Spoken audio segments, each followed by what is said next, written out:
আল্লাহ বলেছেন সূরা তাহার মধ্যে, আমার জিকির তোমার কাছে এসেছিল কিন্তু তুমি সেটা ভুলে গিয়েছিলে, এই কারণে আজকেও আমি তোমাকে ভুলে গেলাম। ওয়ামান আ'রাদা আন যিকরি ফাইন্না লাহু মাঈশাতান দানকা ওয়া নাহশুরুহু ইয়াওমাল কিয়ামাতি আ'মা।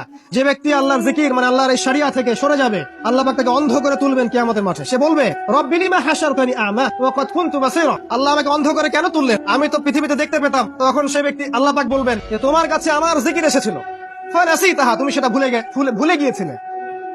ফানাসিতাহা ওয়া কাযালিকা আল-ইয়াওমা তুনসা। আর এভাবে আজকে আমিও তোমাকে ভুলে গেলাম। নাউযুবিল্লাহ। এভাবে আপনি দুনিয়ার জন্য বাঁচতে পারেন অথবা আপনি পরকালের জন্য বাঁচতে পারেন। যদি আপনি পরকালের জন্য বাঁচেন, আল্লাহর জন্য বাঁচেন, তাহলে আপনার স্লোগানটা হবে এমন, ইন্নাস সালাতি ওয়া নুসুকি ওয়া মাহইয়ায়া ওয়া মামাতি লিল্লাহি রাব্বিল আলামিন।